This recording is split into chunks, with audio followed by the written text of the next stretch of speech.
बात हुई।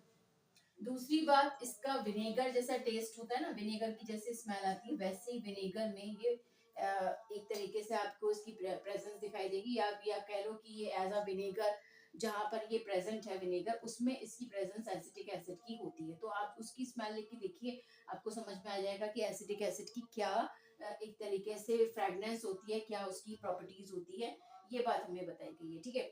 दूसरी बात कि अगर मैं टेस्ट की बात करूं, तो चलो से इसका सोर टेस्ट होता है, थोड़ा खट्टापन इसके अंदर होता है, सोर खट्टापन इसके अंदर होगा, और इसका टेम्परेचर 118 डिग्री सेल्सियस होगा। ऐसे याद कर लो, जैसे कि 78 डिग्री सेल्सियस अल्कोहल का है, वाटर का 100 डिग्री सेल्सियस है ना, और इसका 118 डिग्री सेल्सियस है। तो ये याद रख लेना, ये अल्कोहल के बारे में बात हो गई है, मतलब इथेनॉल के बारे में, ये वाटर के बारे में बात हो गई है, और ये हमारा एसिटिक एसिड CH3COH के बारे में बात हो गई है, ठीक है। तो ये हम यहाँ पे इथाइल अल्कोहल की बात कर रहे हैं, या फिर हम जस्ट नॉर्मली आपके इथेनॉल की बात कर रहे हैं, उसके बारे में बात कर रही हूँ। तो ये तीनों टेम्परेचर हमें याद होने चाहिए कि भैया क्या इसके टेम्परेचर हैं, ठीक है।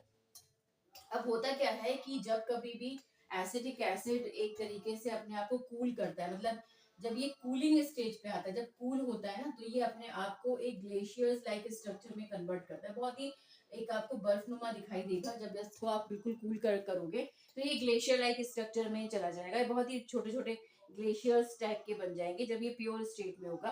तो हम इसको क्या बोलेंगे, जब ग्लेशियर लाइक स्ट्रक्चर होगा, तो हम ग्लेशियर इथेनोइक एसिड का नाम देंगे इसको।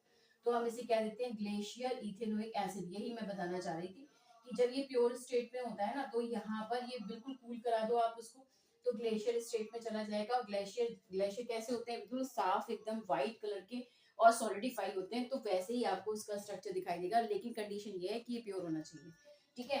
तो यहाँ पर हमने ये बात समझ ली कि भैया कलरलेस है, विनेगर विनेगर में ये प्रेजेंट होता है, जहाँ पे हमें स्मेल लेनी है, क्योंकि हर जगह तो हम इसकी प्रेजेंस को पता लगाने के लिए आपकी भी थोड़ी परेशानी